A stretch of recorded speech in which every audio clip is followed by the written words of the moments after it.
Mahoney goes to a man who's dear to my heart for standing up for stand-up. When dozens of Netflix employees walked out over Dave Chappelle's reckless decision to perform comedy on his comedy special, CEO Ted Sarandos could have pulled the special and replaced it with more episodes of Who Wants to Watch Koreans Get Killed.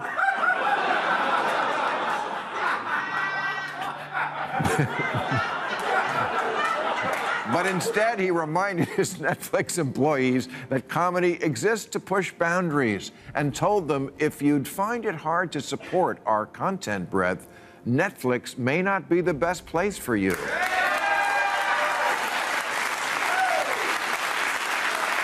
So, for making the phrase, "Don't let the door hit you in the ass," never sound better, this is for you, Ted. So Maher isn't finished waging war on Hollywood's woke darlings. Recently, he blasted a handful of stars for shoving the woke agenda down everyone's throats and torched them for being completely detached from reality. Classic Maher. He shredded their flimsy arguments, exposing the hypocrisy and hollow theatrics behind their virtue signaling. There's plenty to unpack here, so let's dive in. But there's no getting around the fact that what was on the mind of the liberals that night in Brentwood, or wherever we may have been, was that the most powerful witch hunters now were coming from Twitter, the Ivy League, and the progressive left.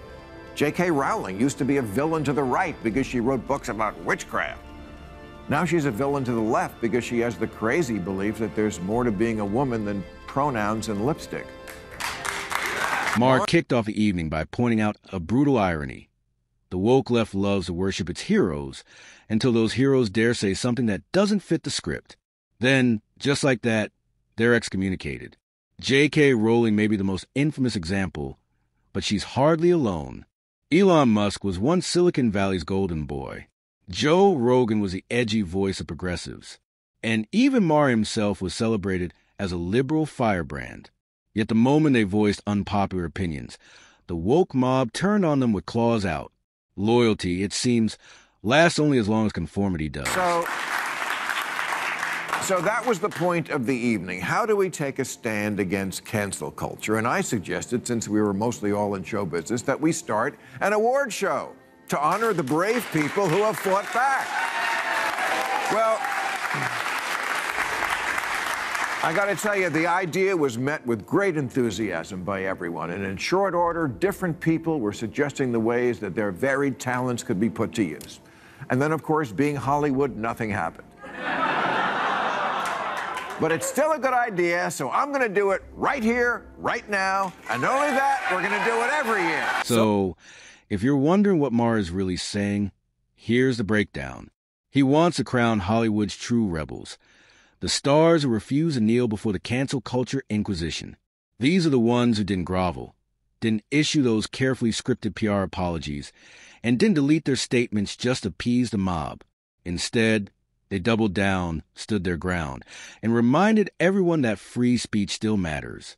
Even in Hollywood's echo chamber, Maher is essentially saluting the rare few who didn't sell their souls for applause. And honestly, in today's climate, that kind of defiance deserves a standing ovation. The first award goes to the president of my alma mater, Cornell University, Martha Pollack.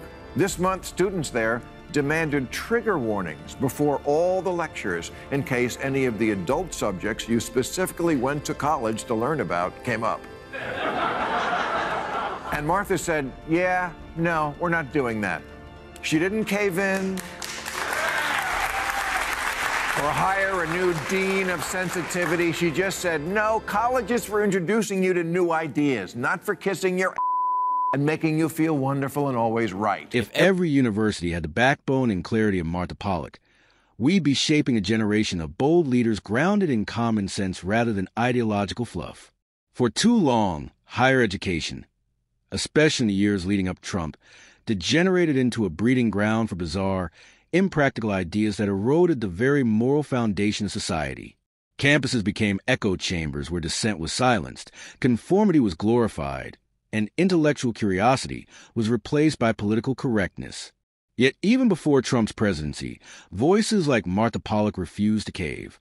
She stood firm against the rising tide of wokeism, protecting the integrity of education. That courage, rare as it is, makes her worthy of the recognition Maher is handing out. You're thinking of brunch with your parents. I'm just amazed at how this generation can simultaneously be too sensitive for anything distasteful and somehow also so into eating. So, Cornell, I present you with these balls. I sure could have used them when I was there. When you take a hard look at the level of deviancy in today's younger generation, it's almost impossible not to be stunned. On one hand, they pride themselves on being bold, liberated, and unapologetically edgy, indulging in behaviors that would make their grandparents faint. Yet on the other hand, these same young people crumble at the slightest verbal offense. The kind of degrading, debasing things they do to one another in the name of love or expression are jaw-dropping. And still, a single word, a joke, or even a different opinion can send them spiraling into outrage. The hypocrisy is staggering, and the irony is almost too rich to process. Our next award goes to the place where many Cornell grads will be working next year, Trader Joe's.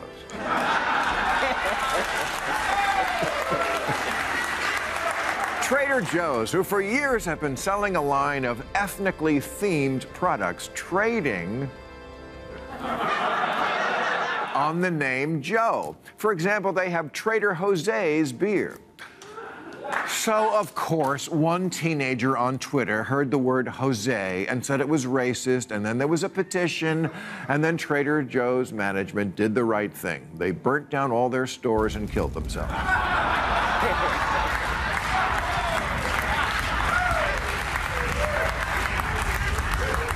No, they didn't. They said, you oversensitive little. I remember the Trader Joe's story like it was yesterday. The Twitter mob came for them with pitchforks, demanding apologies, groveling, and immediate re-education.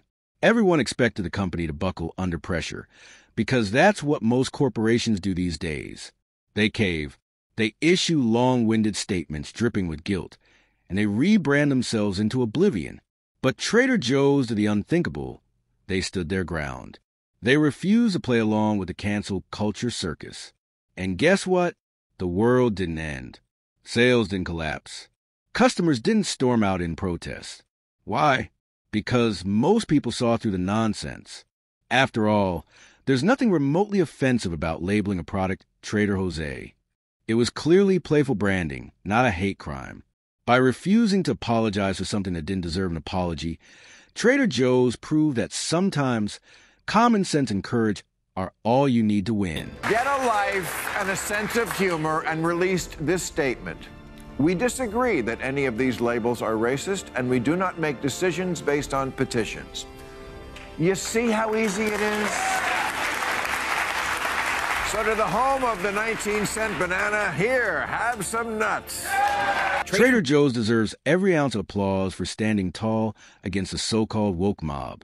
In an era where most companies panic at the first sign of online outrage, Trader Joe's proved that courage still pays off. Their stand is a powerful reminder that anyone can push back and still come out on top. The mob isn't as mighty as it pretends to be. They're not an unstoppable army, just a handful of loud, perpetually outraged voices screaming into the void, especially on Twitter. And once you realize that, their power evaporates. Trader Joe's showed us exactly how it's done. This next cojones goes to a man who's dear to my heart for standing up for stand-up. When dozens of Netflix employees walked out over Dave Chappelle's reckless decision to perform comedy on his comedy special, CEO Ted Sarandos could have pulled the special and replaced it with more episodes of Who Wants to Watch Koreans Get Killed.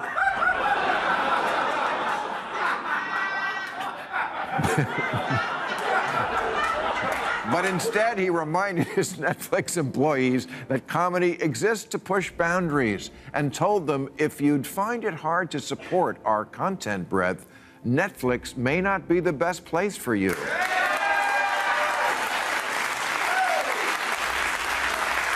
So, for making the phrase, "Don't let the door hit you in the ass," never sound better, this is for you, Ted. Even comedians, people whose very job is to push boundaries and make us laugh at life's absurdities, haven't been spared by the wrath of cancel culture. The woke mob, with its endless appetite for outrage, has gone after some of the biggest names in comedy. Dave Chappelle was dragged through the mud for daring to joke about taboo subjects. Kevin Hart was canceled from hosting the Oscars over decade-old tweets he'd already addressed. Joe Rogan was attacked for conversations on his podcast that didn't tell the approved narrative. Even Rob Schneider, known for his goofy humor, wasn't immune to their relentless crusade. What's insane is that comedy has always thrived on challenging norms and poking fun at society's hypocrisies. But in today's climate, one off-script joke is treated like a criminal act. The irony is painful. The people most dedicated to free expression are the ones being silenced the fastest. You know, when movie lovers get together these days, one phrase that comes up a lot and always makes me sad is, yeah, you couldn't make that one today. Top of that list is the great Tropic Thunder, which the scolds have been after for years. But in February, Ben Stiller tweeted, "I make no apologies for Tropic Thunder. It's always been a controversial movie since when we opened, proud of it and the work everyone did on it." See, people, it's not that hard. He said it, and he still got a commercial. And the lesson is, if you stand up to the mob for just a day or two, their shallow, impatient, immature, smartphone-driven, gerbil minds will forget about it and go on to the next nothing burger, and you still will have your cojones. Yep. Martin minced words when he reminded Hollywood celebrities that standing up to the woke mob isn't a death sentence for their careers. Too many stars live in constant fear of online backlash, terrified that a trending hashtag will destroy everything they built. But Maher laid it out plainly. At worst, you'll face a storm of brainless Twitter rants for a day or two. Then the mob will move on to its next target. Careers aren't ended by a couple of angry threads. They're ended by cowardice and silence. The real danger lies in surrendering your voice just to please a group that will never truly be satisfied. Maher's message was simple but powerful. Stop groveling. Stop apologizing for common sense. And stop letting fear dictate the truth you speak. In the end, audiences respect courage far more than scripted compliance. Cyrus once said, "I am moving if Trump is my president. I don't say things I don't mean." Here she is looking miserable, having to endure America at the Grammys last Sunday.